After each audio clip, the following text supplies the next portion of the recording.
This conference will now be recorded.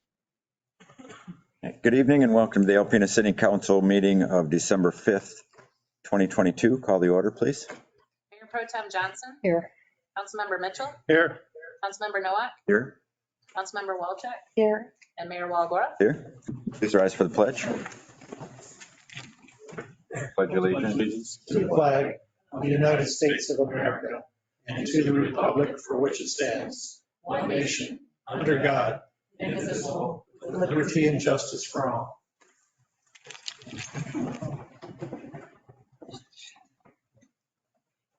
I'll entertain a motion to approve tonight's agenda. So moved. Second. Mayor Pro Tem Johnson. Yes. Councilmember Mitchell. Yes. Councilmember Nowak. Yes. Councilmember Walchuk. Yes. And Mayor Waligora. Aye. Motion carried. I have two proposed modifications to the agenda. I would like to move the citywide pride presentations up to just prior to the public hearing, and also remove G from the consent agenda and put it on unfinished business, if that's a good place for it. So moved. Support. The support. Yeah, I'm ready to go, Mitchell. Okay. Councilmember Mitchell. Yes. Councilmember Nowak. Yes. Councilmember Walchuk. Mayor Waligora. Aye. And Mayor Pro Tem Johnson. Yes. Motion carried. All right, thank you. Any other modifications to the agenda? I should have asked before I did that. Approval of the minutes, regular session of November 21st, 2022. Any issues, changes? Issues. Okay, citizens appearing before council on agenda and non-agenda items are allowed 5 minutes each to address your concerns, with the exception of the DDA expansion project. Because that's a public hearing, there'll be a separate public comment for that. So any other topic other than the DDA expansion, please come to the podium, state your name and address for our clerk's records, and proceed. No one here live? Anyone indicate? All right, thank you. Okay, next up, Kathy Himes, our Human Resources Director, is here to present citywide pride presentation. Okay, well, we had a really exciting year. And for those of you who already read this, you'll know why. However, for the rest of you, we just saw an overwhelming number of responses and appreciation slips given to one of our groups. And we've never had this in the past. So there was no way we couldn't recognize the entire department for saying thanks to one another, appreciating one another for a job well done, and just being a team player all around. So this year's group winner, and we'll wait till the end before we have everybody come up for pictures, but the group winner was the police department. They had over 180 slips that were given to one another to appreciate each other for a job well done, and just really teamwork. And I was just thoroughly impressed. And that's not even considering our administrative employee or the 2 clerical employees. If I would have counted those up, it would have been well over 200 recognizing one another. So very impressive in that respect. Additionally, there were several others, one from each department with the exception of a tie. From our DPW, our technician for our Marina is Todd Cooter-Platt. From the Fire Command, Officer Chris Morrison. Firefighter paramedic Kane Makowski. Chief of Police Joel Jett from the administrative team. And our support staff, that's where we had a tie, and they are support for fire and police, and that is Public Safety Clerk Tracy Marquardt and Office Clerk, Gretchen Cruzy. So this is a program that we've had since 2000 where coworkers, citizens, and visitors are given the opportunity to recognize employees for going the extra mile. And throughout the year, we tabulate how many slips each person gets, and then we give an award at the end of the year. And that award includes 4 hours of time that they can go to a special event with their family, or if they just need to recoup and get some time off to be by themselves. The real exciting thing too at the end of this year is we are going to revamp the program. We think that our employees do exceptional work year round, and they need to be recognized at a manner a little bit more, I guess, hearty. So we're going to have way more things to say thanks for a job well done, and more recognition for a group of people that are exceptional. So watch for that. And without further ado, are you ready? Sure. Okay.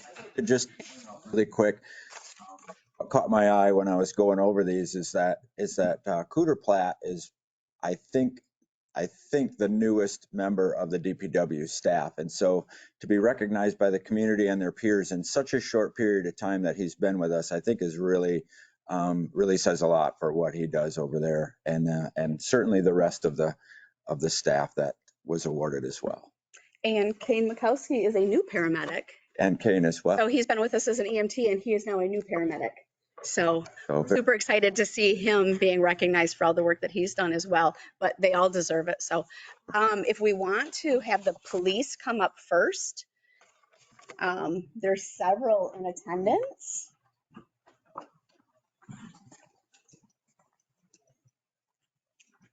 So squeeze in tight because Anna is going to take a picture of you. Maybe.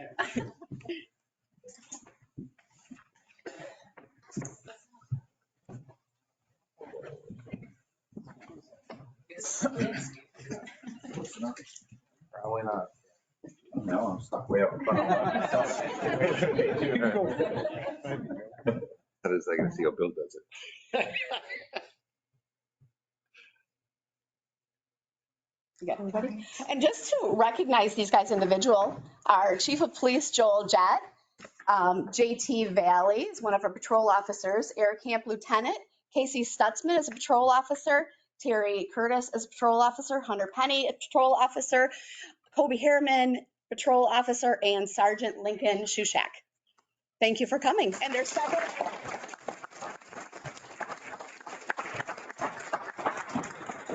Thank you very much. I'd like to stay up here. Good try. Okay, so the next one is from our administrative staff, and it is Chief Joel Jett. I think I'm going to donate my time. Absolutely.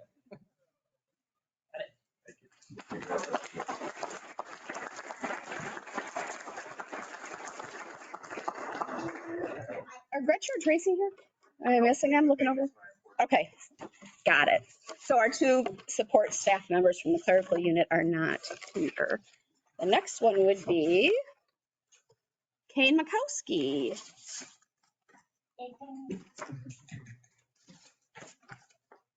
Nice.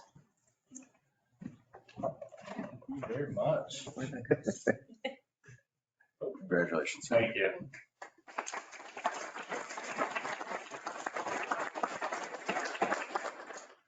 Chris Morrison. Lieutenant Chris Morrison. This one, so they all look the same. Sure.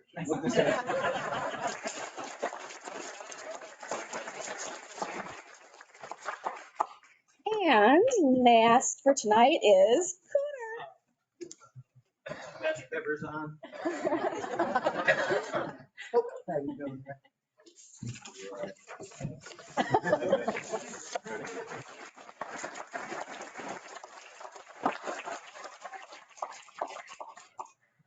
Grasshoppers.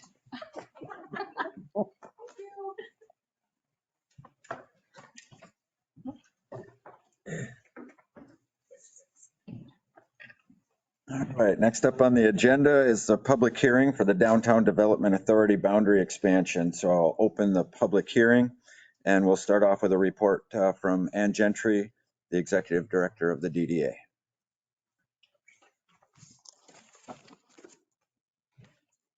Good evening. Evening. So since this public hearing was scheduled, the DDA has handled all the public notice requirements, which has included sending notification via mail to all property owners within the expanded district. We have encouraged property and business owners to submit written feedback or attend tonight's hearing to share their comments. As you are aware, the DDA began this process in 2020 to evaluate our current boundaries and a possible expansion after hearing requests from property and business owners outside of our current district to include them in our district so they may benefit from our programming and grant opportunities only available to DDA properties. We appreciate your support with this almost 2-year process to expand our boundaries and update our downtown development and tax increment financing plan. After tonight's hearing, City Council must wait at minimum 60 days before adopting an amended ordinance that would expand our boundaries and adopt the 2022 amended and restated downtown development and TIF plan. At earliest, this would be on the agenda for a February 2023 council meeting. Between now and then, Alpena Community College and Alpena County, the 2 taxing jurisdictions who would also be affected, have the opportunity to opt out or agree to a different form of tax capture. We are hopeful that they will be supportive of these efforts to improve our community and encourage positive economic growth. We appreciate your consideration of the boundary expansion and the adoption of this new TIF plan. We are proud of the positive growth we have seen and helped facilitate in our current district since the DDA was formed in 1980. We believe this expansion is critical to continuing our city's growth and will open up opportunities for property and business owners to benefit from grants, marketing, beautification, and other programs facilitated by the DDA. A healthy downtown improves the entire community's quality of life. We appreciate your consideration and support through this process. And I just have an amended presentation to give that most of you have heard when we requested the public hearing, but since it's relevant, I'll give it again with the high points. Next. So what is a downtown development authority? So the DDAs, anyone across the state is enabled by Public Act 197 of 1975, which is now Public Act 57 of 2018. So across the state, the mission of any DDA is the same, which is to correct and prevent deterioration within the established DDA district, to encourage historic preservation, to acquire and dispose of interests in real and personal property, to create and implement development plans in the district, and to promote the economic growth of the district. So in the 70s, when a lot of investment was moving away from traditional downtowns into more drivable big box areas, this legislation was created to allow municipalities to help drive reinvestment back into their traditional downtown corridors. So our Alpena DDA was formed in 1980 by the city of Alpena. Our goal is to implement positive economic, physical, and aesthetic changes in downtown Alpena in addition to that larger mission. Our boundaries have expanded a handful of times in 1985, 1988, 1989, and most recently in 2004 with the addition of where NOAA is and along the Thunder Bay River. We are an authority of the city of Alpena, which is why you hear from me when we go through the CIP project and the budgeting process as well. And we're governed by a volunteer board of directors that appointed by either the mayor or city council. Right now, we have 9 members on our board. A majority must have a financial interest in the district, so either owning a business or property. And then we have 1 downtown resident, given the amount of apartments in our district. And then we also have 1 citizen at large that doesn't have a financial interest in the district, but it's a business owner outside of our current area. So our finances and funding come from 2 primary sources that are property taxes on the downtown district. Tax increment financing, which is a way for a city to reinvest property taxes into a designated area as property values increase. So this is the tool that we currently have, which funds the primary amount of our projects that we do. So this past year, our TIF was just over $140,000, and that's showing growth from 1980. So this tool is a long-term model for growth to reinvest back into the district. There's also a 1.98 special assessment on downtown properties, which goes towards the DDA operations. And this past year, that was just over $18,000. We do have some other revenue that come from grants, some event revenue like the Chili Chowder Cook-Off. We're also able to collect donations and sponsorships. We receive a small amount from parking citations and parking permit rental as well. But the primary tool is TIF, which goes towards administrative costs as well as financing like our facade grant program, hanging flower baskets, marketing promotions, and things like that. And in the draft downtown development and TIF plan that shows the forecast of what that might look like if all properties were to increase by 2.5% in value. So just kind of an overall look at what the DDA does on any given year. So we have 4 major areas of focus. One is design and beautification. So all the hanging flower baskets, bike racks downtown, seasonal banners, holiday greens, and most recently the alleyway project. So we really focus on trying to make downtown a welcoming place to walk, as well as making it, a nice place to drive through banners and things like that. The second side of what we do is promotions and marketing. So we do multi-merchant shopping events, so sidewalk sales, Witches Night Out, holiday open house that just happened, Visit with Santa, which also just happened last week, chili chowder cook-off, the social district, and partnering with other community organizations on the Ice Festival. We manage all of the marketing and branding for downtown Alpena, so our Facebook page, social media, paid campaigns, trying to get people to really engage with their downtown district, plan a visit, and support local businesses. As part of that committee, we also oversee the Fresh Waves mural project as well, so public art is something that is really ingrained in what we do. And last but not least, the economic development side of things. I didn't put parking on here, but that is related to economic development. So we manage parking within the DDA district and manage or issue citations for overtime parking, business recruitment, our facade grant program, recruitment grant program, and serving as a liaison, especially to the state MEDC for grants and things like that, which I'll touch on a little bit later on. These are really the 4 kind of key areas of what we do to make our downtown a thriving place. So where we've been in this process, so earlier, a few years ago, we received a request from property owners outside of our district wondering what it would look like to expand our boundaries and then to include them into our district. So that's how this really got started. We haven't evaluated a boundary expansion since 2004. So we thought it would be time to see what that process would entail, as well as evaluate our current district that we have. So we have had an active boundary expansion committee that's met over those last 2 years, made up of DDA board members, business owners outside of our district. And then in 2021, we contracted with Beckett and Rader to help us with this process, and they prepared the draft downtown development and TIF plan as well. In June 2022 is when this really got rolling. So we sent out a mailing to all property owners in these proposed areas to collect feedback on, their interest in being included in the district. We did remove about 30 residential parcels along River Street, which we'll show in the next slide, given, the feedback we received, and those were all notified via mail that they were removed from the proposal. In October, this public hearing date was set, and since then we've been notifying the property owners, posting posters in public areas, notifying the taxing jurisdictions, and handling the public hearing requirements. And here we are at the public hearing December 5th, and then 60 days minimum until an ordinance could be adopted enacting these changes. So here is the district that we are proposing to expand. The red area is what our current district is. So kind of 3 major areas included in this proposal. One is going up North 2nd Avenue further to Clark Street, where the Salvation Army Church is. The second area is along the Thunder Bay River. So right now we incorporate where NOAA facilities is, but this would loop further around where the skate park is and then go on the south side of the river as well. And then the Chisholm Street corridor is the kind of 3rd largest area, stretching down to where the river is. And we did, evaluate why these 3 areas. The DDA district has to be contiguous to each other, whether by parcel line or by a street. And these areas are highly commercial in nature, and really thinking about, where development can happen and to push it out further. These areas made the most sense, as well as getting support from property owners in this proposed area. So I kind of touched on this already, why these areas, key corridor, even though, especially further down Chisholm isn't quite as historic in terms of what is still there.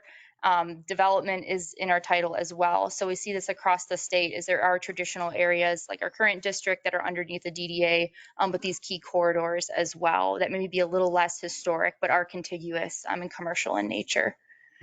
One of the things that a DDA can help fund is streetscape improvements. So thinking about as you're entering into the city, passing by the hospital, if we were to do banners, it makes sense to have kind of that whole area underneath the programming and beautification projects that we could do.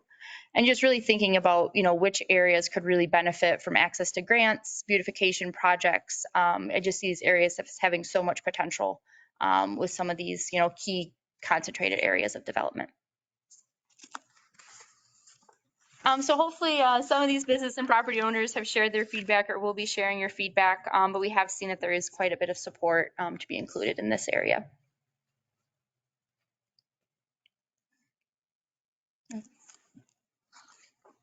So the benefit for property to business owners, legally, we can only spend the tax revenue that we are allocated in the current district.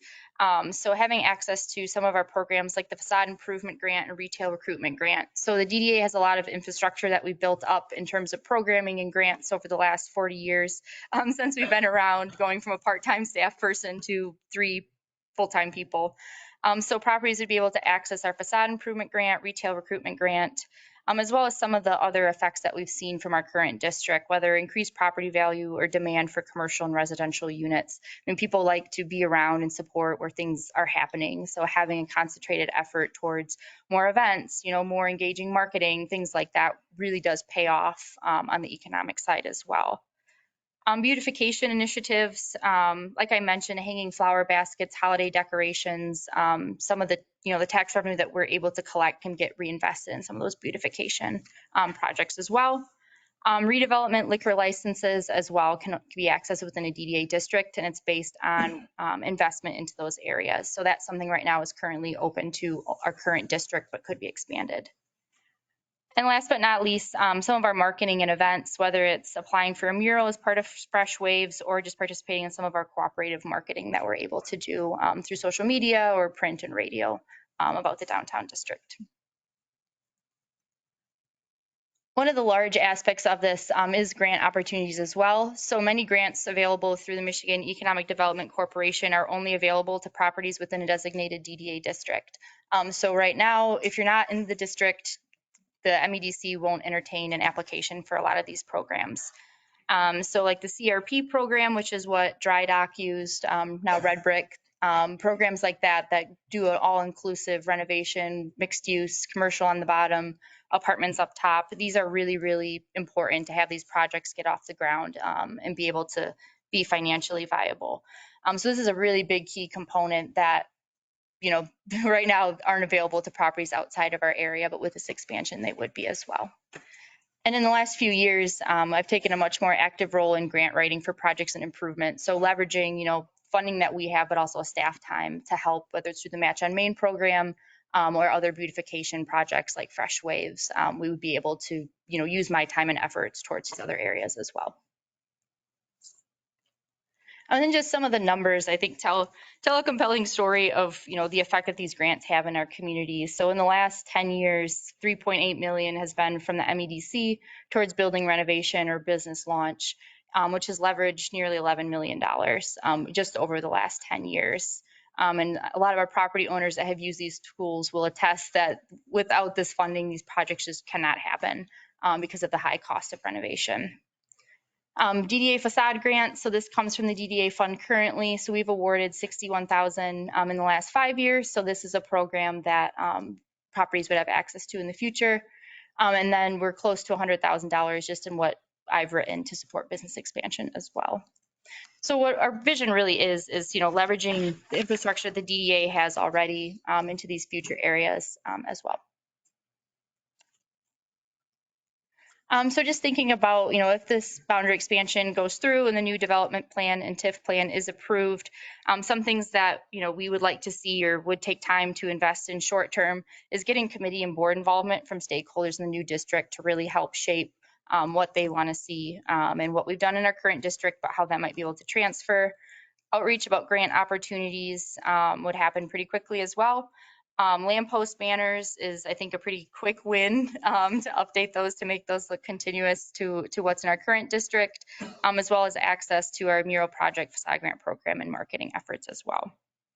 And then just the long-term vision of these areas is really having a cohesive feel with flower planters, bike racks. I'd love to have more money in our budget for lamp posts and streetscaping, but setting that as a long-term goal to have it be cohesive as well. So last but not least, so really this is a long-term view that we're trying to take. It's certainly taken 40 years since our DDA was formed to have our downtown where it is today. So seeing like how far we've come, we really see that these other areas could benefit from both the grant opportunities, but some of the initiatives that we already have in place as well. And really seeing these areas as helping them become more walkable, more inviting, and really encouraging investment through the tools that DDAs have at their disposal. And that is what I have. So thank you.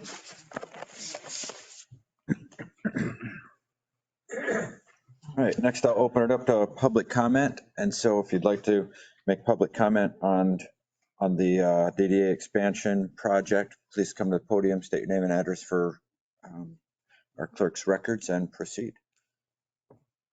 I'm assuming it'll be a five minutes, just same as any other public comment. So just so you're aware. Okay. Good evening. My name is Nick Monti. I represent Wolverine State Credit Union. We have an office at 417 West Chisholm Street. In addition, we also have 3 other properties adjacent to our 417 West Chisholm Street address at Chisholm and 5th Avenue. We sit right at the edge of the DDA border right now. We have long supported the expansion. We've seen what it's done to the downtown area, and we think that it would be a great opportunity to really help develop and promote the Chisholm Street corridor.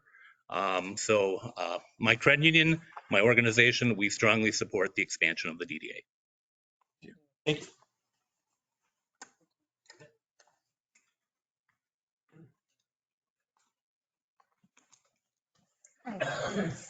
Hello, my name is Melissa Tolan Halleck. My husband and I are owners of Clems Bay and Tackle, and hugely support the development, the expansion of the development, the downtown development.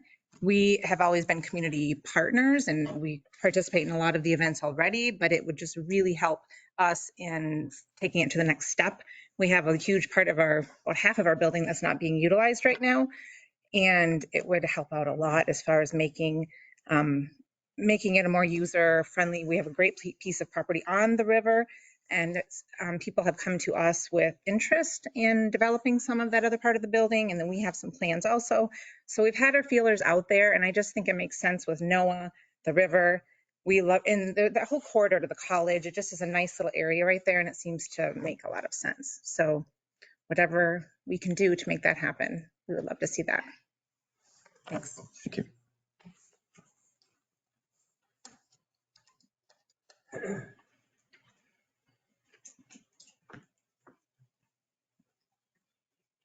Greetings, everyone. I'm Don McMaster. I'm president of Alpena Community College, president of the Target Alpena Workforce Development Board, and I'm a resident of the city.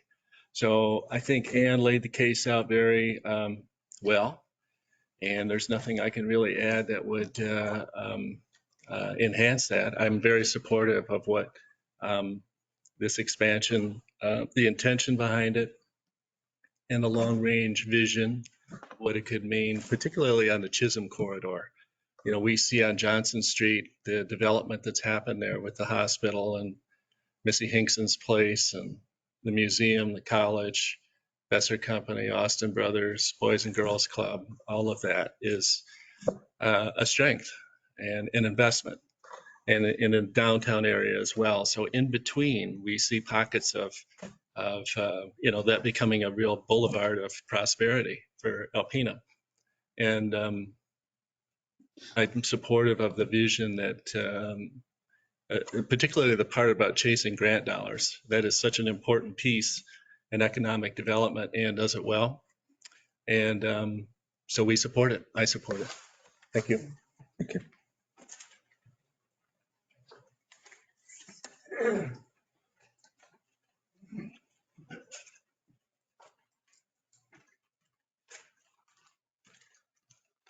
My name is Steve Hunter. I have an auto repair shop at 610 River Street, and I do not want to be included in the DDA as I don't feel it is of any benefit to me or my neighborhood.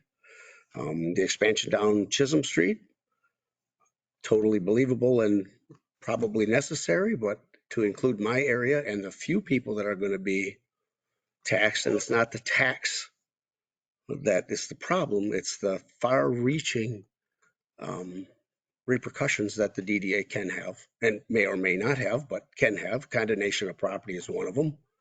And it historically hasn't happened, but that's not to say it can't. So I do not want to be included, and I wanted to express my opinion. I talked to an attorney in the Michigan State Attorney General's office, and I also did call the ACLU because I do feel that my rights are being violated if I am forced to join this. When other organizations are pushing anti-bullying policies, I don't understand why I should be bullied into this if I don't want to be a part of it. Thank you.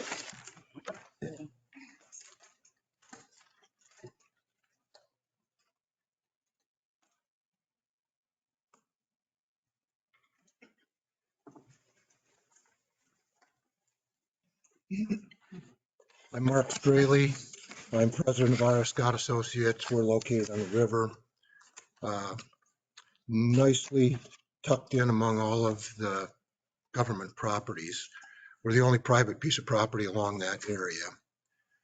I'm very concerned about this. We don't want to be part of the DDA development. If you want to go along Chisholm Street, I think that makes sense. But I feel like we'll have a target on our back by being part of the DDA. The DDA has the authority to make plans. We don't get any voice in that, almost like we don't get a voice in this. With a plan that may go contrary to our business, the city has the authority to condemn our property and take it. And that hasn't happened in the past, but you look at our one little piece of property along the river, and if there was a major development that came in along there, I think that we would be easy picking. Now, I'm not against that, and I've said this for the 35 years I've been the president at R.S. Scott. We would not stand in the way of a development along the river.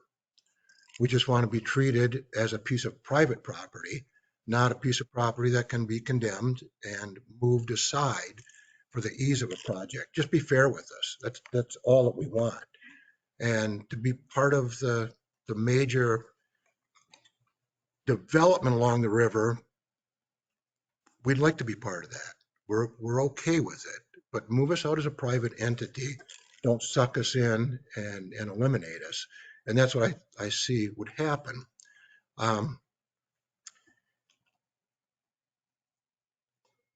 You look at our riverfront, it screams to be improved. The city of Alpena has not done that.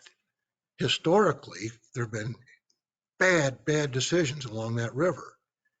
And there needs to be a plan put together. There was a plan put together about 10 years ago of developments that were supposed to happen along the river. And it was supposed to be natural, and the shoreline kept natural. On my own, I went out and I got Michigan State University to come up and take a look at our piece of property because I'm a certified shoreline developer. I'm also a professional engineer. And Michigan State came up, put together a plan to improve our riverside, and the city engineer kicked us out of the door before we got to sit down, that no money would be spent on that project. It was in the plan, and no one was coming forward, so I stepped up, and we were shut down that quickly. That could have been a really nice improvement.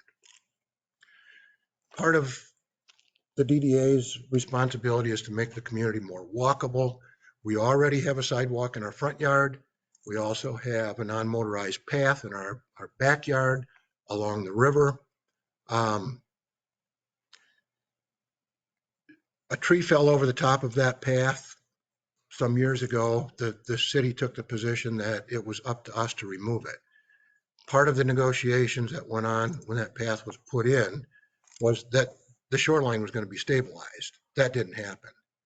Those two big willow trees that were back there were supposed to be removed as part of the project. That didn't happen.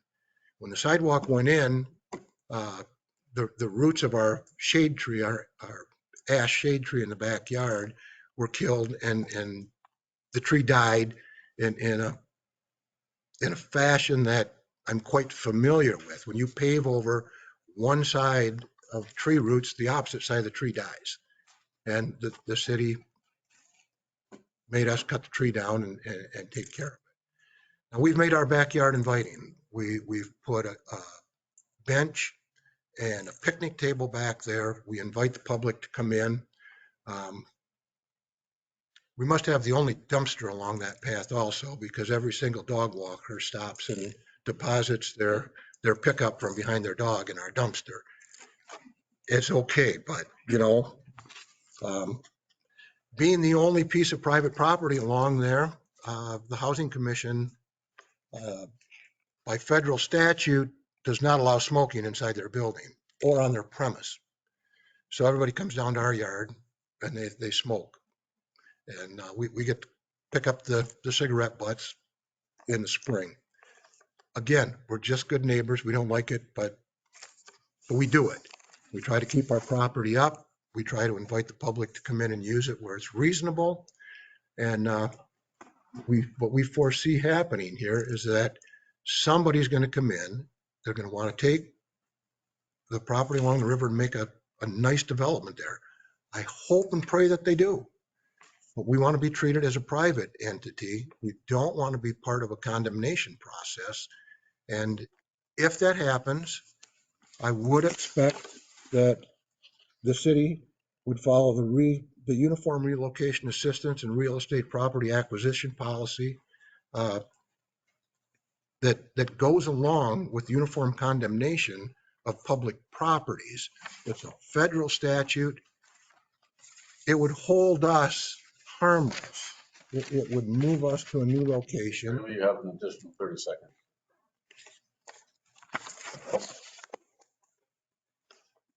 Thank you. Thank you. You have an opportunity here. One more thing in my 30 seconds. We did not receive the mailings that were sent out. Now, it is possible that it came through the door and our business manager didn't recognize it for what it is, but we don't think so. We don't think we ever received them. It's my understanding that the mailings were sent out by Beckett and Rader, that they were reviewed and processed and sent out by a company in Grand Rapids. So we didn't receive them. We received the last one that came from the city of Alpena, and we're way behind the 8 ball on this. We just found out about this middle of October. So we're trying to catch up. We think the Chisholm Street expansion is reasonable. We don't think we're part of the downtown. We have no walk-ins for our business. We already have access in the front yard and the backyard for bicyclists. And just like all of the residential properties were removed, we think that it's reasonable to remove us from the DDA expansion also. Thank you for my 5 minutes. Thank you, Mayor. Thank you.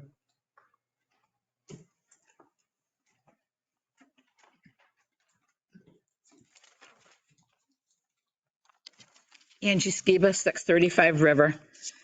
I appreciate the fact that we were able to move forward and get the residents on River Street removed.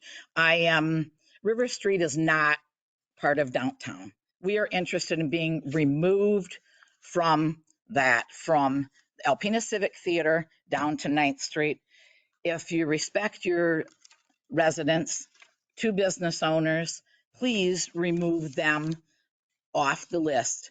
And the Chisholm Street Bar seems to be a big portion of this on Players Pub.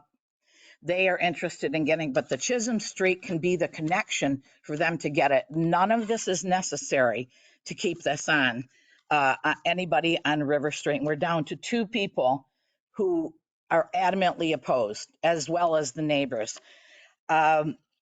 So the 30 parcels that were 30 plus parcels removed, we really agree with that. That's wonderful. The line that upsets me is acquire and dispose of real and personal property. That line item has been a concern of ours from the beginning. So Mark is correct. You're able to make changes down the way, and to what end? With internal discussion only? Does that have to come back here? What would be the line of, the line of secession to come and get that decided? I don't know. So there's just RS Scott and J&S Auto. We adamantly oppose it. We really need it removed. And the Chisholm Street is fine, but we are not part of the Downtown Development Authority, and we don't choose to be in any way, shape, or form. Thank you.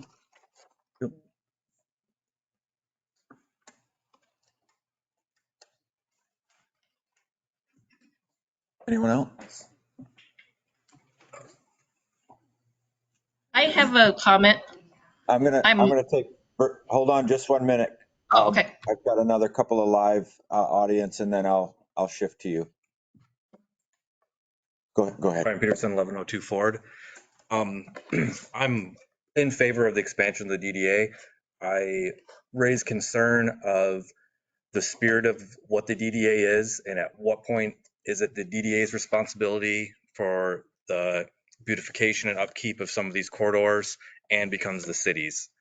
I think you should all take a walk from whatever we're calling the heart of downtown to the end of these boundaries and decide how far of a walk is downtown. All of these different areas, I think, could definitely benefit from the DDA expansion. So I can't fault the lines that are drawn. I think one of my businesses will benefit from the new lines. One of my businesses is getting left out of it. But once again, walk from downtown to Nowicki's, that's a long friggin' walk. But it's historic. Second Avenue is historic. You could say all the way down there should be the DDA. There's hodgepodge businesses the same way there is in any one of these corridors that need redevelopment. But there's also a long ways from downtown and a lot of residents in between here and there that I think would cause me to say disclude Nowicki's and the historic. There's a very historic building that we're in that I personally have put all the funding in, got zero government to bring that up to what it is now.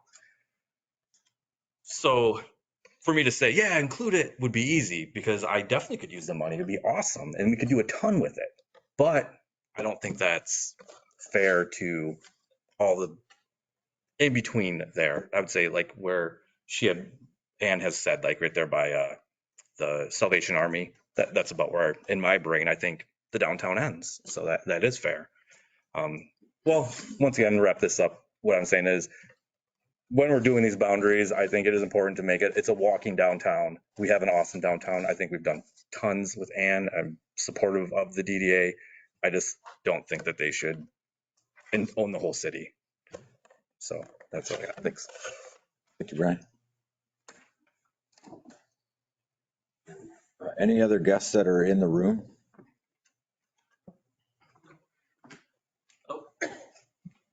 Hi, my name's Chris Lawrence. I'm the president of the Downtown Street Performers.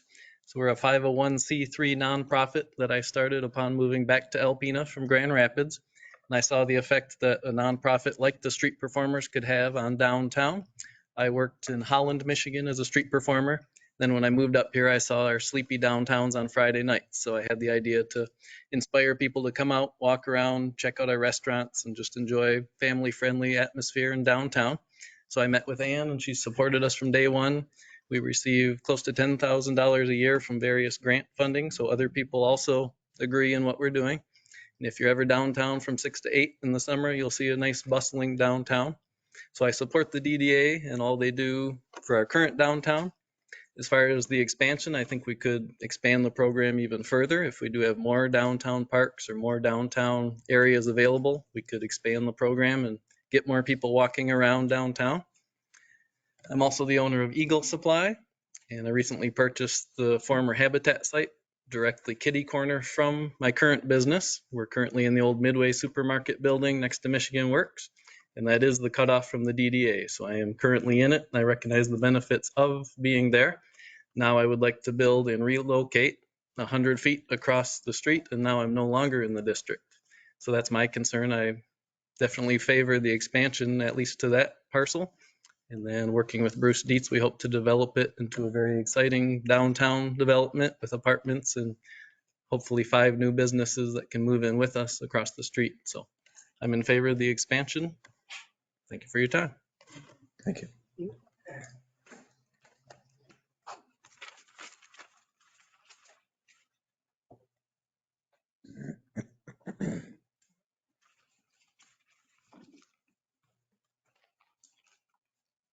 Hi, I'm Vanessa Mills, 420 West Chisholm Street. I think that the DDA has done a wonderful job of beautifying Alpena, and their hopes and dreams of continuing that. However, I'm in the unhappy position of being one of the few residences left on Chisholm Street. And the last time I was here, I mentioned I'm the 4th generation in the home that I'm in, so it is a centennial home. And my concern is, what will happen to me in terms of my home being condemned, eminent domain. I don't want that to happen. I'd like, I don't see the possibility, but I'd like my home to be excluded from the DDA. Thank you.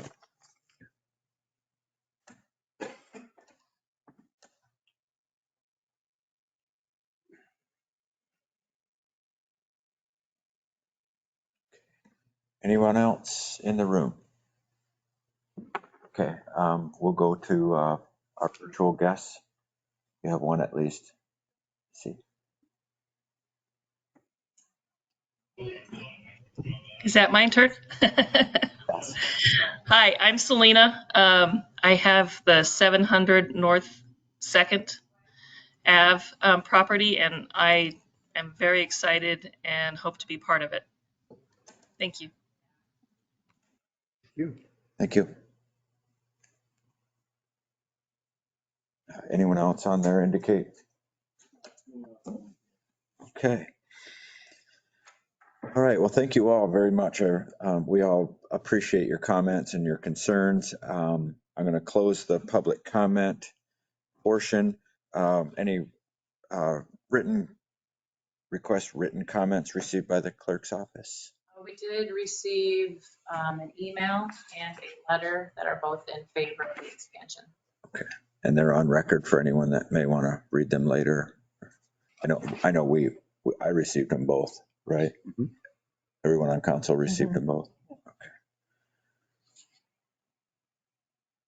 Okay, I'll close the public hearing portion. Open it up for council discussion. There'll be no action at our meeting this evening. This isn't the deciding point, obviously. I don't have a lot of discussion. There's some big concerns from business owners about the DDA coming and condemning some property. That would be a concern of mine if I owned property, but like Angie, I have absolutely no idea what that process is. If I owned a home or a business, I would certainly find out what that process is and how much say I'm going to have in it and just exactly how it works. But personally, I don't. I've seen that. I've seen it on her presentation and the letter a couple of times. I'm assuming that by state law, those were put in there during the act that the state passed. But DDAs have ever actually done that and gone through that process. I don't know that data either. I've never heard of it being done. Eminent domain is a completely different animal altogether. That doesn't have anything to do with the DDA expansion, but their ability to acquire and condemn property, I'm not really sure if that's kind of even done, if someone actually is in it and lives in it or does business in it. I can only make my own assumptions that it's probably maybe pertains more to buildings that have been left. But again, I have no idea how that process works. If at some point the DDA wants to, I'm not going to pinpoint them now, but if at some point the DDA wants to address that and walk people through, or if people that are concerned want to go to the DDA or the state level and find out what that process is, I'll leave that up to you. But that's probably been the biggest voice and concern of people against it that I've heard. And other than that, I don't have really any other discussion for tonight. There's certainly a process that this will follow with the county as well. Mark, I'll take a quick comment from you if you like. The second sheet that I handed in lays that process out. There's a website there that you can go. Oh, okay. It'll lay out the general policy. Okay. I knew you were about to describe something else, and for time's sake, but we'll certainly make some copies of those for everybody to have access to that. Other than that, if anybody else has any comments, I'll open up for council. The next step is the county. I understand we'll also be addressing within the next 60 days. They might be. Okay. Or they haven't. Within the next 60 days or at least 60 days, do they have anything to do with this date? We do. Like we have to wait 60 days. The county will be addressing that before us. They only have 60 days. And we do nothing until after 60 days. Okay. I thought I read that correctly. And if anybody else here has any comment before we close. The one thing I do have, I think Ann did a great job with pulling the other residences out along the river streets like this. And we have, the big thing was the contiguous connections. It's like this to go along. They had to be that way. But we got that from the city right of ways, from the sidewalks to the curbs like this. They connect them. Do we really need to have residences, even if it's two of them, in there? That's the big question. I just don't like the idea of residences being forced to be in that situation. They're not getting the benefits that the businesses would be getting out of it. That's all I'm looking at. And so if it can be moved with the situation of the contiguous nature of the line there, I think we have two more residences that could be taken out. I would feel a lot better about it.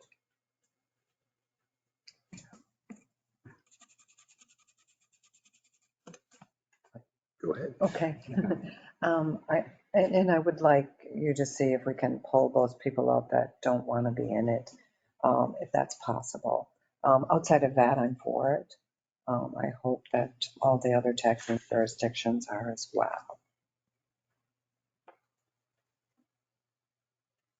The same comments that I have as well. That's the only concerning thing. And of course, I echo what the mayor was speaking to earlier of the biggest complaint that I've received has been, there's the what if, even though through the history, we haven't seen that, at least in this community.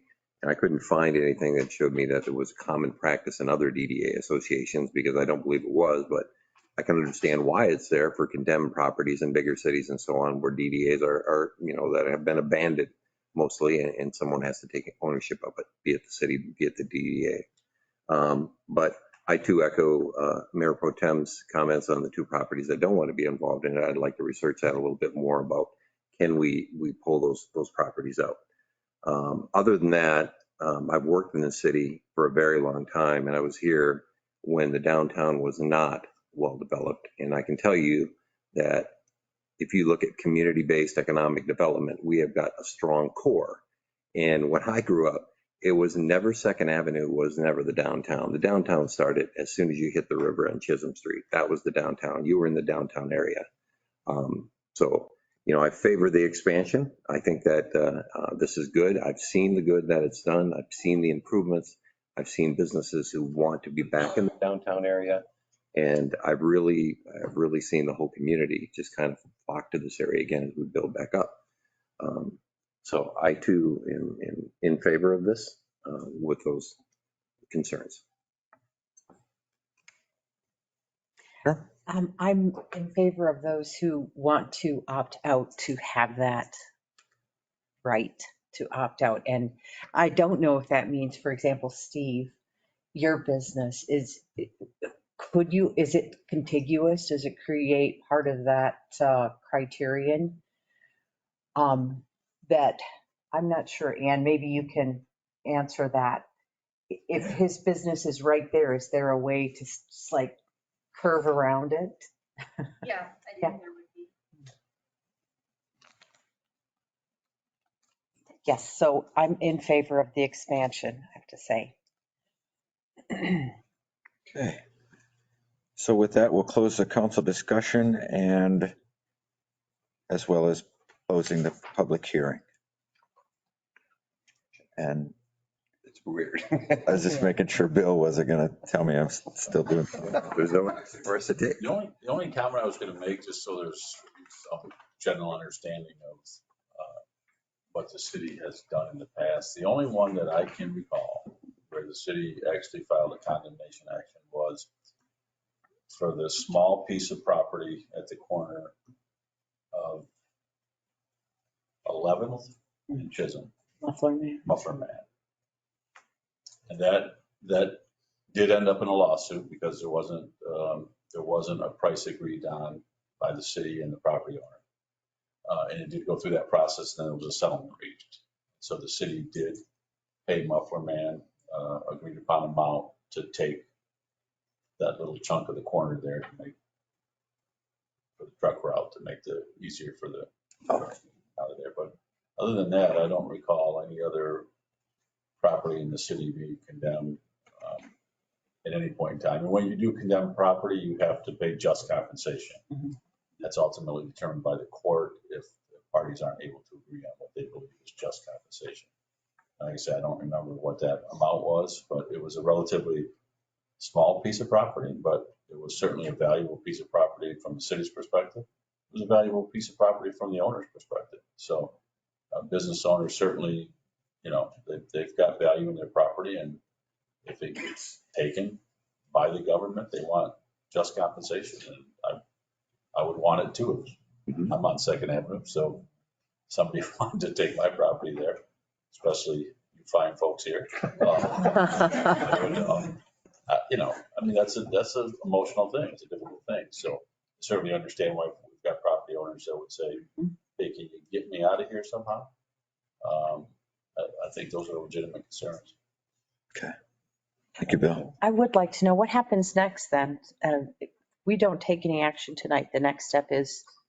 Well, we can't take any action tonight. That's not what it's for. Right. It's just all about discussion. I'm just curious what happens next. So we have a timeline that was emailed us by the city manager that you may have not noticed yet. So that kind of outlines everything that takes place. Probably the most important part about it is that after this date, this public hearing was held today, we have to wait 60 days before we make any determination whatsoever. And it could be, depending on what develops between that time period, it may be longer, but we certainly won't be hearing that again on the city level for the next 60 days. Okay. All right. Correct? Head nods from the DDA, so I think. Yes, I have your timeline here. I really just wanted to make sure that I understood it, but that everybody just that it maybe is clarified. So thank you for that. Okay, so I'm going to close the public hearing and finish out our agenda for this evening. Next up is the consent agenda. It's relatively long, so bear with me, please. Yes, ma'am. Clarify something on the invoice register. There is a payment. It shows to Joanne Flarsky for a match on Main grant for $25,000. That is incorrect. It should be JJ's. We caught that earlier today and it will be fixed. Okay, so the amount is correct, just the pay to is JJ's. Right. Okay. Joanne's going to be upset. I'm sorry? I said Joanne's going to be upset. Joanne's not going to be happy. All right, so we can make that clarification. You've gone ahead and made that clarification, so I can go ahead and we can approve it, and a consent is fine. Okay. A is bills to be allowed in the amount of $1,190,064.19. I'll just make a really quick clarification.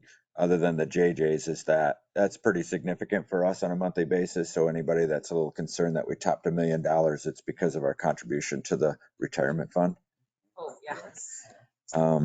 B is the approval of the Memorial Day, 4th of July, and Christmas parades held within the city limits in 2023. C is PA 152 insurance opt-out effective calendar year 2023. D is the approval of revisions to council policy statement number 21, which is the guidelines for poverty exemption. E is the adoption of resolution number 2022-19, which is a resolution to establish a policy regarding the accessibility of the assessor's office to taxpayers. F is to authorize the Mayor Waligora to sign the supervisor's warrant for the winter 2022 tax roll. And G is the approval of the 2023. No, I skipped it. I relettered it. See? Uh-huh.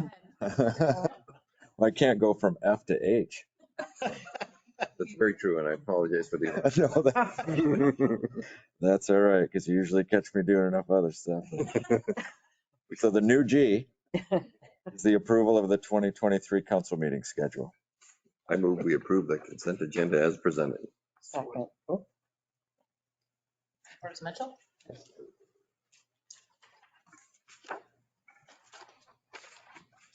Councilmember Nowak, Yes. Councilmember Walczak, Yes. Mayor Walagora, Aye. Mayor Pro Tem Johnson, Yes. and Councilmember Mitchell. Yes. Motion carried. All right, thank you. Next, we move down to report of officers. First up is the second reading of ordinance 22-482, which amends chapter 62, personnel, article 3, retirement system, division 1, generally, section 62 through 92, retirement allowance options. Consistent with council policy, this would not be read again unless any of the individual members would like it to be read. This is the amendment to the retirement ordinance that deals with the PPGC and them no longer publishing a rate that we had used in the past. So we just need to vote yea or nay at this point. No comments. I have no questions or comments. Anyone? No. All right. 22-482. Councilmember Walczak, Yes. Mayor Walagora. Aye. Mayor Pro Tem Johnson, Yes. Councilmember Mitchell, Yes. and Councilmember Nowak. Motion carried. All right, thank you. Next is the Culligan Plaza renovation community survey results, and the city manager, Rachel Smolinski, present that. Good evening, everyone. All right, so I am going to read this memo because I want to make sure that we get a lot of the history out there as much as I can. So the Culligan Plaza property was purchased by the city of Alpena in 1978 from the Richards family for $165,000. The Culligan building located on the site at the time of purchase was demolished in 1979. The plaza was last revamped in the early 1980s with assistance from the Alpena Downtown Development Corporation, who raised over $25,000 for the renovation. The plaza was named Culligan Plaza in memory of Patrick Culligan. The plaza sits at the center of Alpena as a popular meeting place and an iconic reference point for residents and visitors. Today, Culligan Plaza is in desperate need of an update due to failing infrastructure and lack of ADA accessibility. The renovation of the fountain at Culligan Plaza first appeared in the city's capital improvement plan in 2009, with a transition to a full renovation in 2018. City tax dollars tentatively earmarked for the plaza redevelopment are focused on upgrading the water fountain feature, which needs repair based upon failing cement encased pipes within the plaza and leaks in the fountain area. Doing nothing to the plaza is just not an option. The plaza must be completely excavated to reach the failing infrastructure.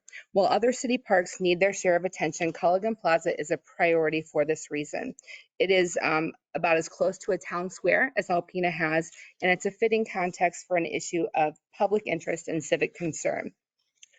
A future Culligan Plaza design will include a water feature, the water and limestone sculpture through Thunder Bay Arts Council, space for the Christmas tree, and everything that comes with that.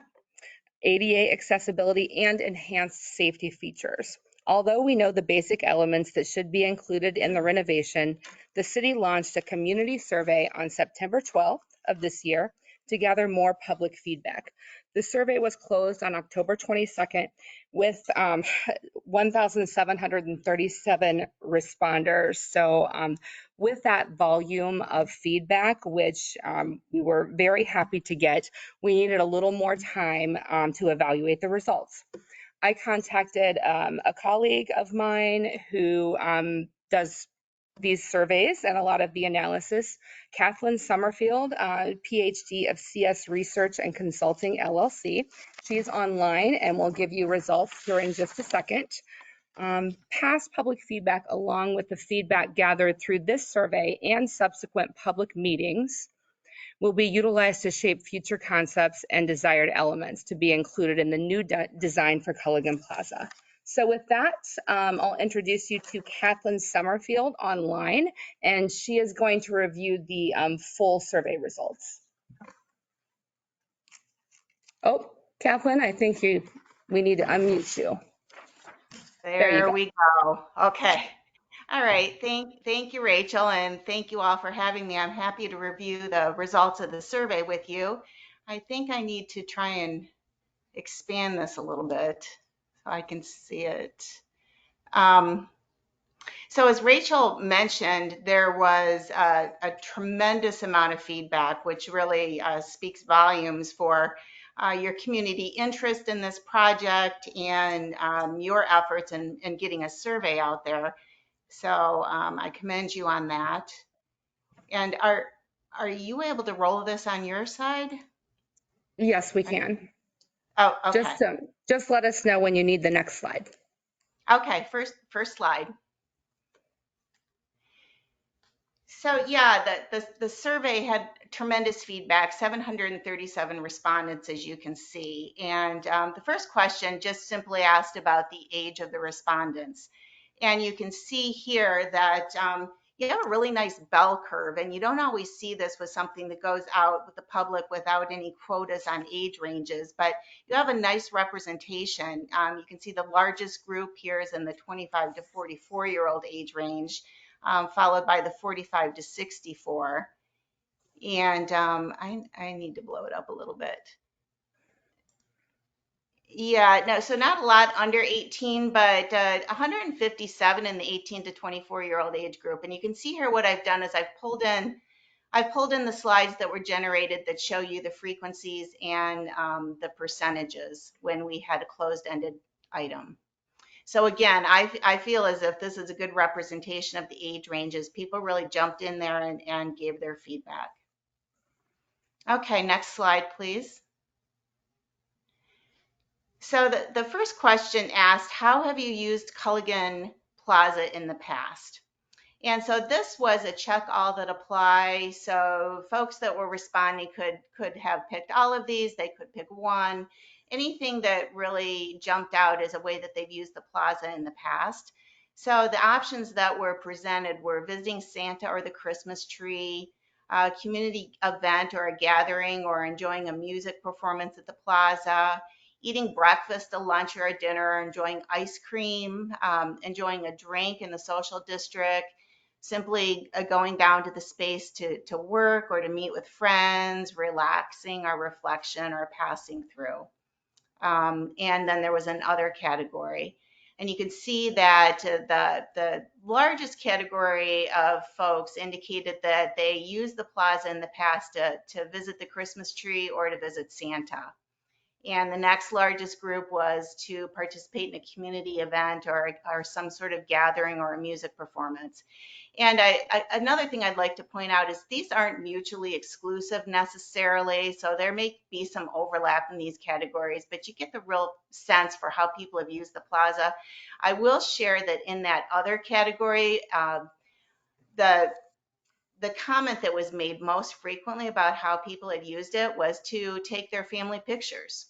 And so that came up really frequently, to take Christmas tree pictures, just to take their annual family pictures at various times of the year. So I thought that was pretty cool. Okay, next slide, please.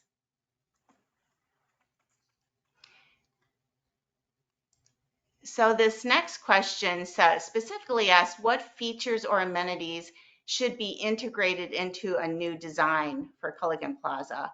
And again, there was a presentation of some response categories, including a green space, trees and plantings, infrastructure or space that supports our music and entertainment. There was infrastructure or space that supports a community gathering. Again, there could be some overlap in these categories. People could choose as many as they liked. A fire feature for wintertime enjoyment, a modern look and feel, an historic look and feel, art and sculpture. But you can see here with the graphic and with the table that the things that rose to the top were the green space, which there were 63, almost 64% of those that selected some of these amenities and features indicated that they would like some sort of green space. And I will give you a little bit more feedback about some of the comments that were representative of that category later. The historic look and feel, again, this was in the 63% range, and a fire feature for winter enjoyment was at about 50%. Infrastructure, space that supports community gathering, and space that supports music and performance also was in about the 40% range as well. And the art and sculpture and representation of the Alpena history rose to the top. Okay, next slide, please. So this looks a little different because this is where there was the presentation of an open-ended question.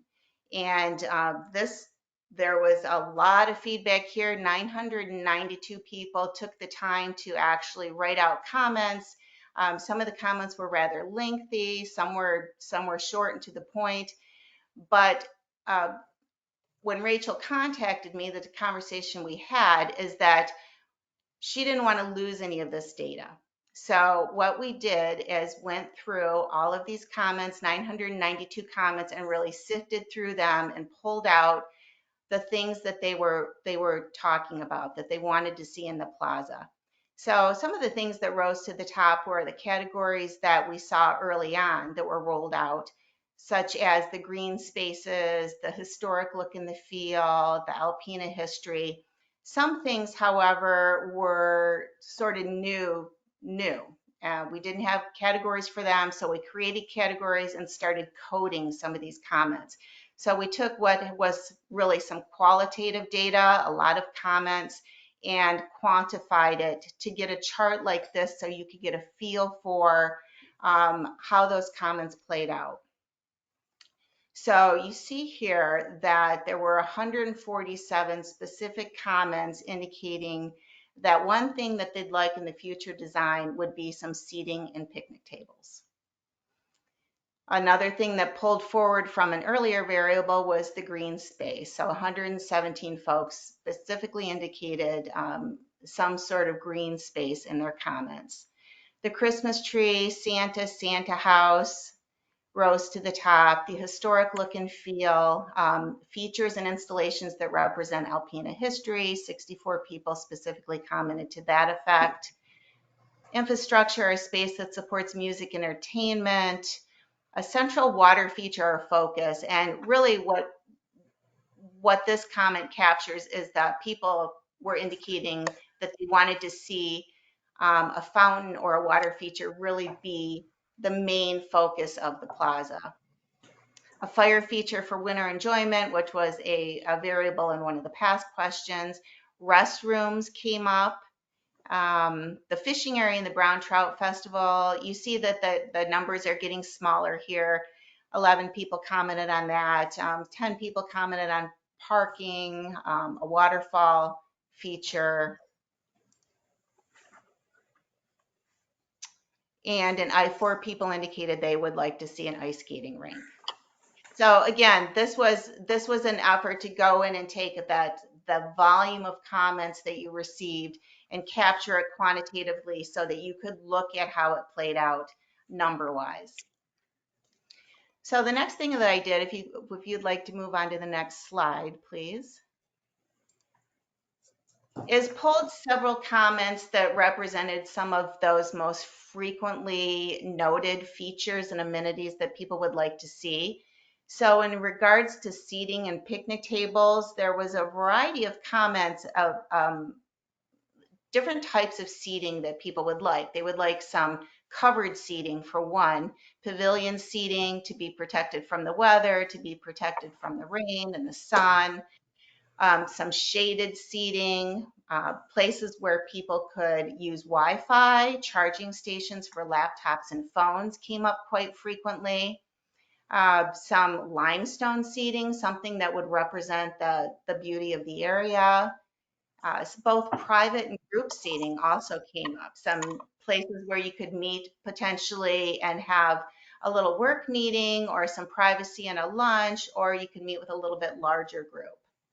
So there was really a variety of comments that boiled down into the seating and picnic tables, but it really did rise to the top. There were so many comments with regard to these features. Okay, next slide, please. So green space. There was also a lot of variety in the types of green space comments that people made. So several comments about just specifically a grassy area, someplace where people could lounge, not necessarily designated seating, but some grassy lounging areas. Some permanently planted salt-resistant trees, and along with that, some comments about rain gardens. So where you could have some rainwater that drained off to the streets and it would be filtered before it went into the lake. It would help with the quality of the runoff, and that would also help with the green space. People commented about really liking the current planter arrangements. The current planters are beautiful. Keep something to that effect. If you don't keep the current planters, something along those lines. People also were very interested in having native plants to Michigan in all of that green space, really representing the area again, and some spaces that are dedicated to the sustainability. Also some references to stormwater capture again, and less concrete. Okay, next slide, please. Okay, finally, one of the other features and amenities that rose to the top in those comments were the features and installations that represent Alpena history. And I rolled up with this the natural resources of the area because people really didn't delineate between the two. They talked about the activities that many people in the area enjoy, like the nature and Lake Huron and camping and bonfires, pulling in the materials, water and limestone that represent Alpena, capturing the cement plant and highlighting that, something to be proud of. Another comment that was made pretty frequently was some sort of honor to the citizens that have sacrificed in the area, or an honor wall to law enforcement. Something to honor the men and women that made Alpena what it is today was one specific comment, a nod to the history. And again, representing what Alpena is known for, the beauty of the area, the beaches, the trees, the woods, and the nature. And so all rolled up in here was just basically highlighting the Alpena history and the beauty of the area and what people really enjoy about your region. And that was the last question. And again, I really commend you. This survey really garnered a lot of in-depth, passionate feedback, and all captured here. Thank you, Kathleen. Oh, you're welcome. Thank you. You're welcome. Questions? That's a lot of data. It is a lot of data. Yeah, so I shouldn't be so casual. Sorry, I was watching a movie or something. So the So the plan at this point, so this was just presented, and there's a committee as well. Right. So the committee has now gotten this data all put together. So where does it go from now? What is the plan, I guess? So right now, this data has been given to Dross Landscaping, who is contracted by First Federal Foundation to produce some concepts for us. So we'll really take this data and integrate some of those elements. And then I'm hoping to have a design back sometime this month. And that's something that would go to the Culligan Plaza Committee first and then come to the council and be rolled out to the public as well. And so we would be looking for further feedback after that. Okay. And what can people expect as far as a timeline, like spring or? For the concept? Yeah, for something that the public's going to see, because we're not going to see it Right. on public because I'm not involved. So when, I won't see all that happening, but as it's happening, when would Right. else see something? Sure. I had hoped to have something by now, but we had a lot of data to go through. But I'm thinking by January, we should have a concept that we would bring to City Council. Okay. Unless we have to send it back for revisions, but that would be my time frame. And then I did get a question about construction earlier, and what I had told one of the media is that we were hopeful for fall of 2023, spring 2024. Okay. Okay. Because it seemed to, there was a lot of really great feedback and yeah, a lot to take in. Wi-Fi and shade, that's that's all you need. But anyhow, we'll leave it at that unless anybody's got any other comments. I really appreciate the work that your consultant did. And we'll look forward to next time it comes around. Great. Great. Anything else? No, do you want to receipt and file that presentation, or is it just a presentation pretty much? We're all looking at Bill. Okay. I will be receiving file the Culligan Plaza renovation community survey results. Sorry, that was so. Second.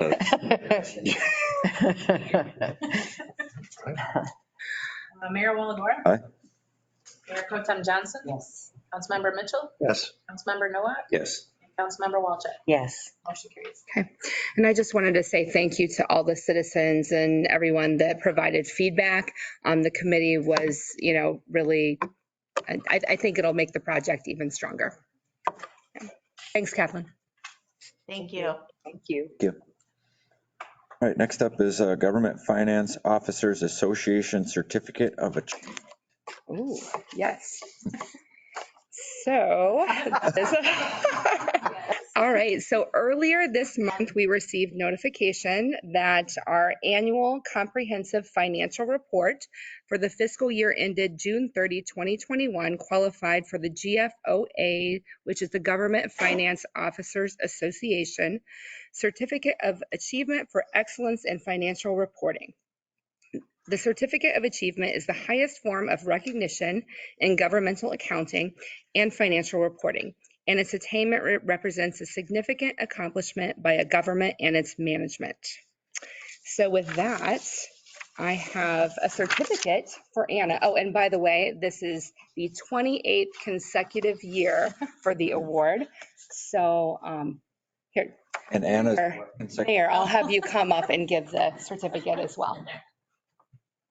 Who's going to be the photographer? Someone want to take a picture?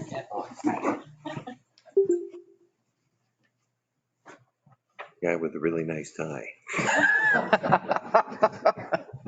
We'll let you. Or get in between us. Okay, there we go. 28 years. 28 years. How long you been here, Anna?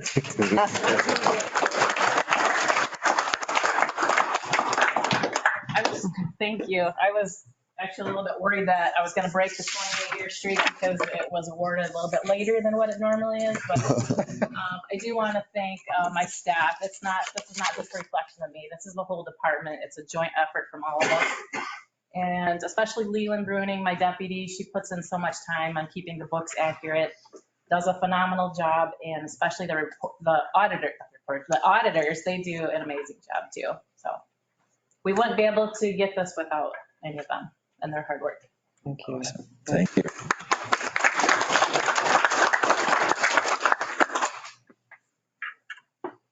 Right, to unfinished business. This came from G in the consent agenda, the original G. This is the approval of the marine shop lease renewal with All Marine and Storage through December 31st, 2023. And Mr. Mayor, I would respectfully request to, abstain from the vote on this due to a relative being one of the principals in this contract. I'll entertain a motion to do that. I'll move. So moved. Or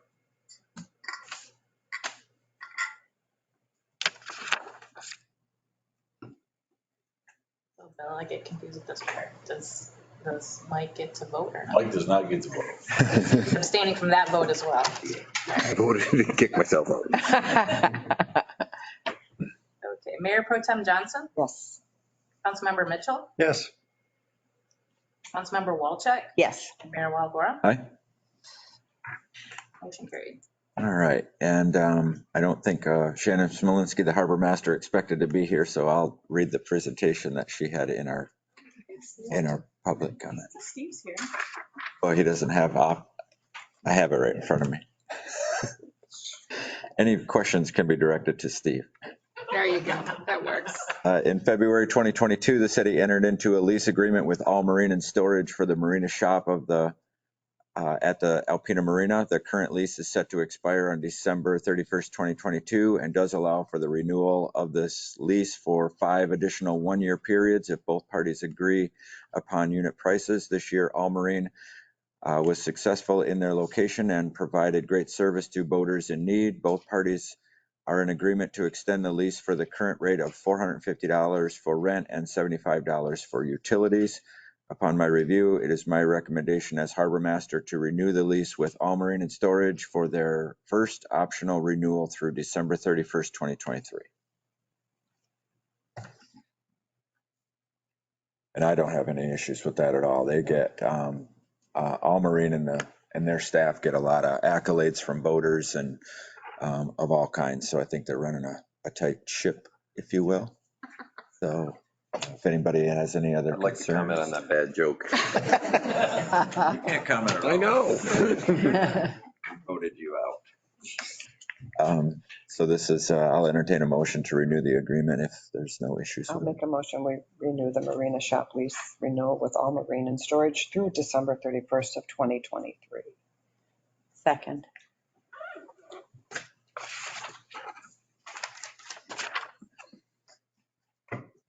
Councilmember Mitchell? Yes. Councilmember Walchuk? Yes. Mayor Waligora? Aye. And Mayor Pro Tem Johnson? Yes. Motion carried. Okay, thank you. Welcome back.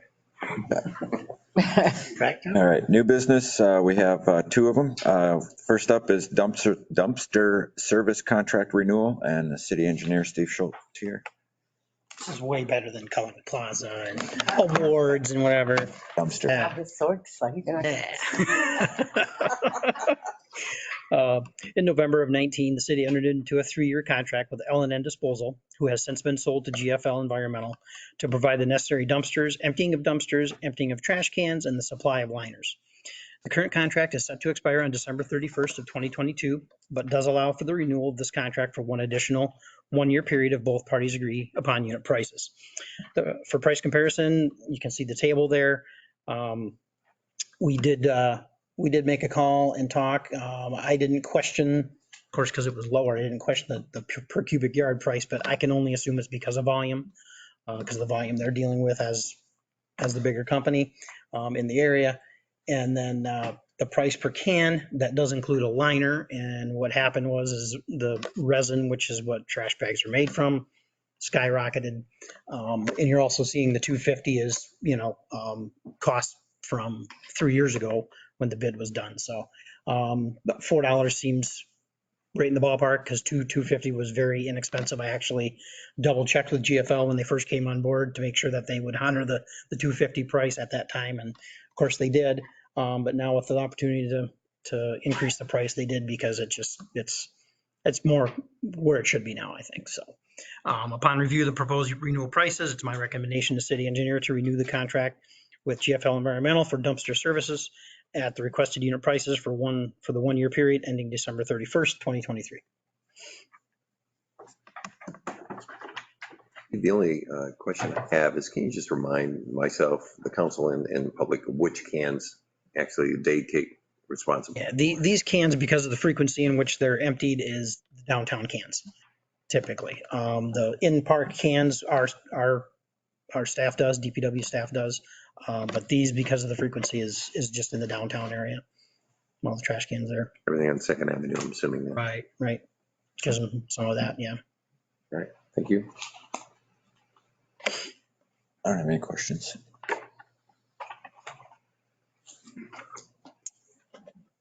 So I move that we renew the contract with GFL Environment for dumpster service for the requested prices for a 1 year period ending December 31st, 2023. Second.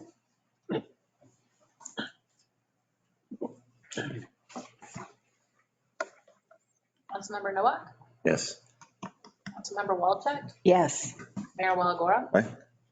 Mayor Pro Tem Johnson, Yes. and Councilmember Mitchell. Yes.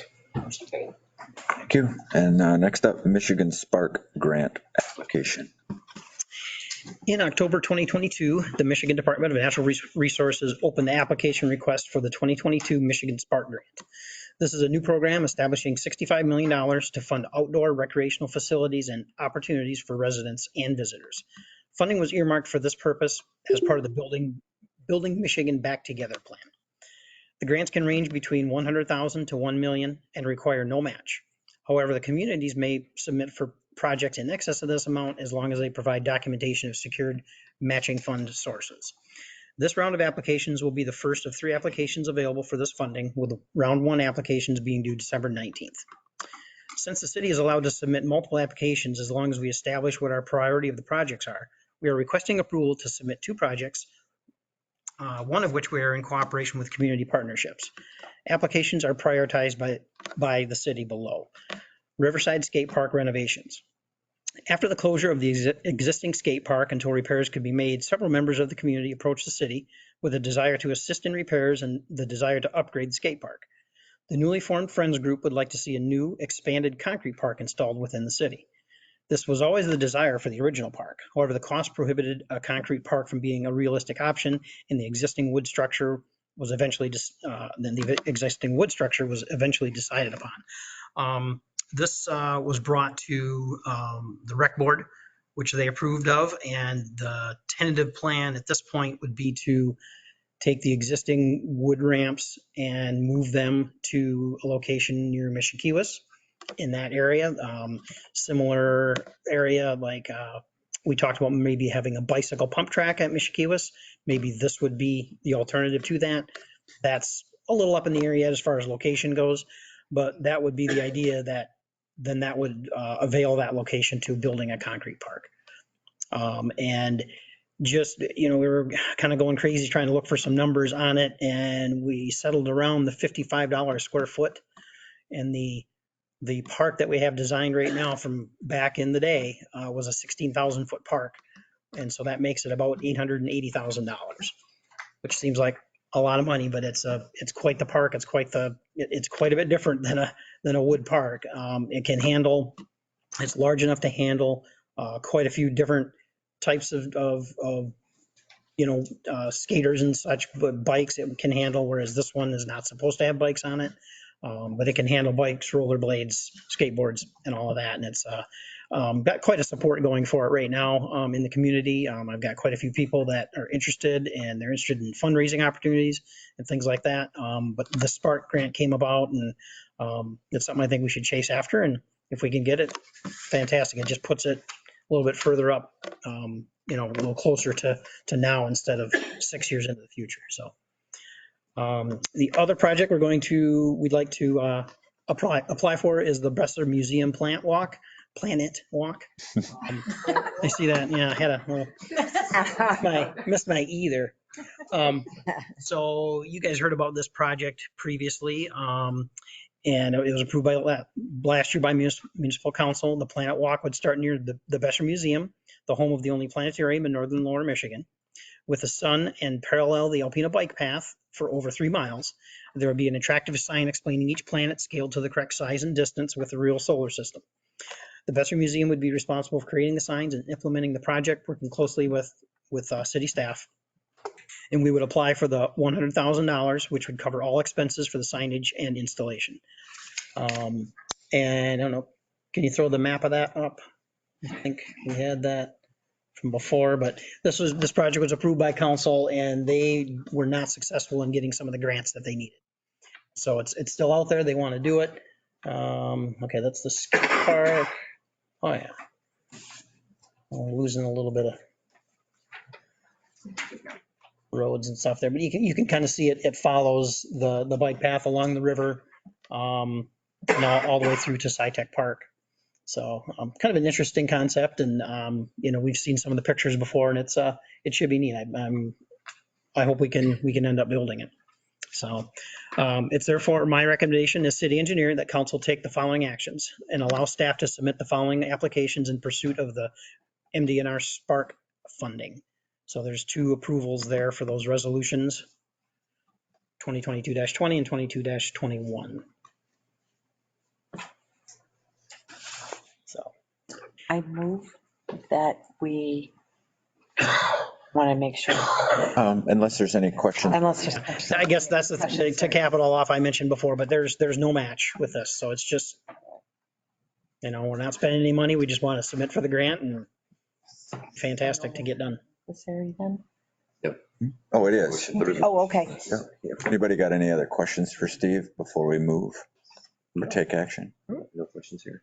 Oh, I think it's great. Really?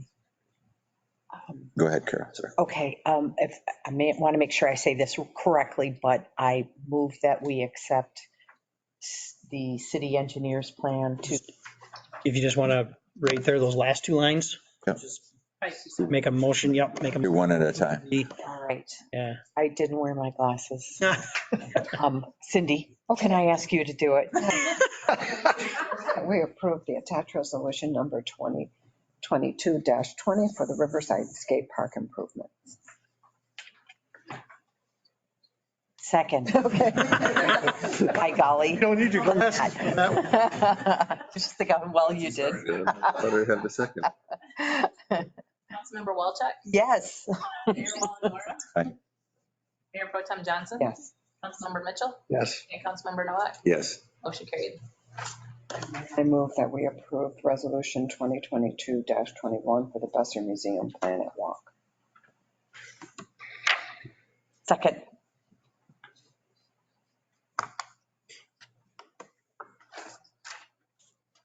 Mayor Waligora? Aye. Mayor Pro Tem Johnson? Yes. Councilmember Mitchell? Yes. Councilmember Nowak? Yes. Councilmember Walchuk? Yes. Motion carried. Thank you very much. Thank you, Steve. Thank you, Ron. Yes, sir. I move we adjourn to closed session to discuss pending litigation for Courier LLC, doing business as Neighborhood Provisions. You did. The flags. Mayor Pro Tem Johnson? Yes. Councilmember Mitchell? Yes. Councilmember Nowak? Yes. Councilmember Walchuk? Yes. And Mayor Waligora? Aye. Motion carried. And for our guests, either here or online, we will not be taking any action after the closed session. So this is pretty much the end of our meeting. We'll just come back out and adjourn. So thank you for coming. Stay if you'd like to see us adjourn. Yeah. This conference will now be recorded. I move we adjourn. Fourth. Third. Adjourn.